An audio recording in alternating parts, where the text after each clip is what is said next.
this morning, as reading this passage today, I'll just share it with you.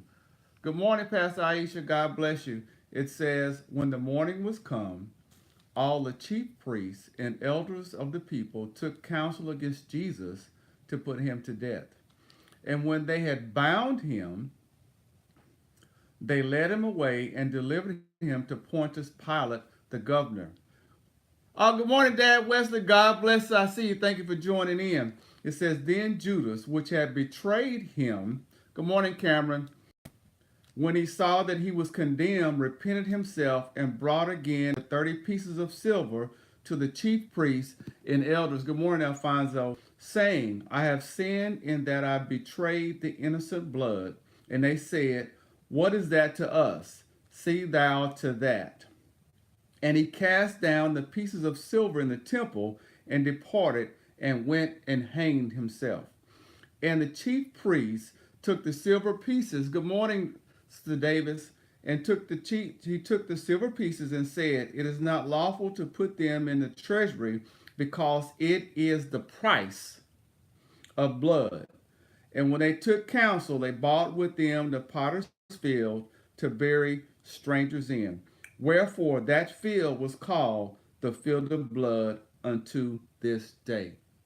So we have this biblical story in which, as you know, Jesus was betrayed by Judas, and that price was 30 pieces of silver. So after Jesus was actually crucified and Judas saw all that was done, he took the 30 pieces of silver that he gained from betraying Jesus back to the chief priests and wanted to return, say, here, I'm giving you the money back for what I did. I realized what I did was wrong. I no longer want the money that I received for betraying him.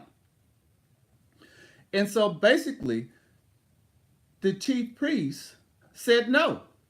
And because of that, what Judas did, he went and hung himself. So therefore, that's where we get the terminology, what? Blood money. Because the 30 pieces of silver had a stigma associated with it that represented what? The shedding of innocent blood. The chief priests then what? They took that money, bought a field, and basically made that a grave site for certain individuals. So like I said, what's interesting about this story as I studied it, what came in my spirit is the price of blood. Because see, because of Jesus used the 30 pieces of silver as what the prophet received for what he did, there was now a stigma associated with that money. A stigma is a mark or a stain that actually represents something being discredited. It also can be a mark that resembles the wounds that were inflicted when Christ was crucified. So in other words, because, good morning, God bless you, good morning, glad for y'all joining in, because of the stigma associated with the money, that stigma was a stigma or association, what? Of debt, because it was gained by the shedding of the innocent blood of Christ.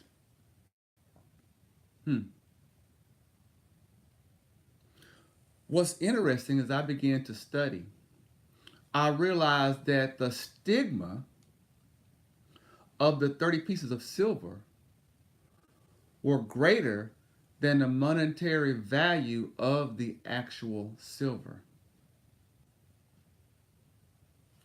The stigma or association of the 30 pieces of silver actually had a greater value than the monetary value, what? Of the 30 pieces of silver.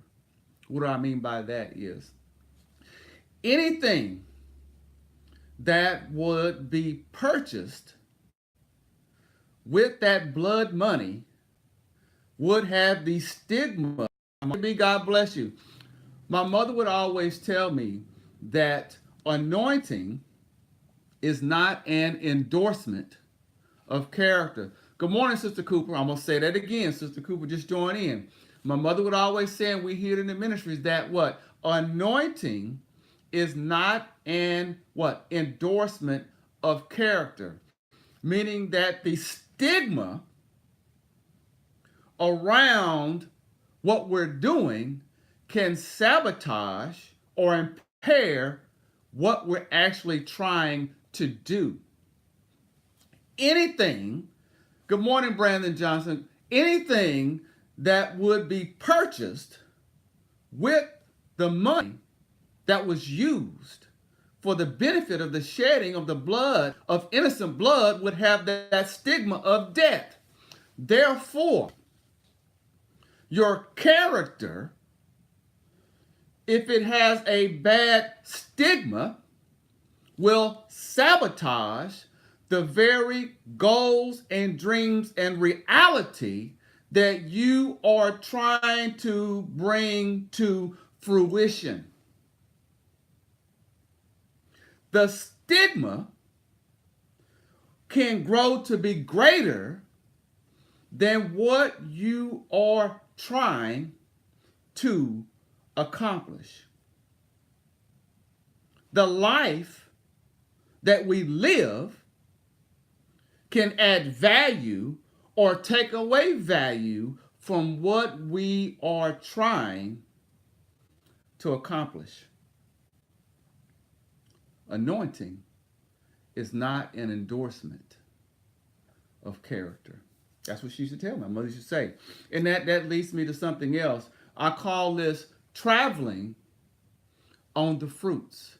You know, we're talking about life, death, and stigma and this sort of thing, and I'm reminding of insurance, life insurance. As we know, life insurance is insurance that we set aside money so that when we pass along, those that we designate as a beneficiary, they receive a certain amount of what?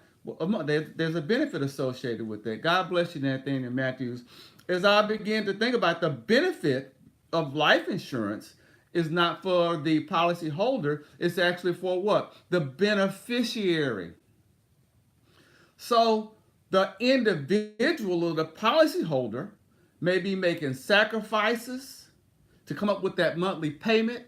They may be going through all sorts of things. Good morning, Darlene. They may be going through, who knows what struggle they may have been going through to what? Make sure the payment is made on that policy. They go through a lot of struggles and things that they went through, but the benefit of their struggles and sacrifice is not realized by the one making the sacrifice. The benefits or the fruits of their sacrifice is realized by the beneficiary of that policy. Policyholder is making the sacrifice of the policyholder.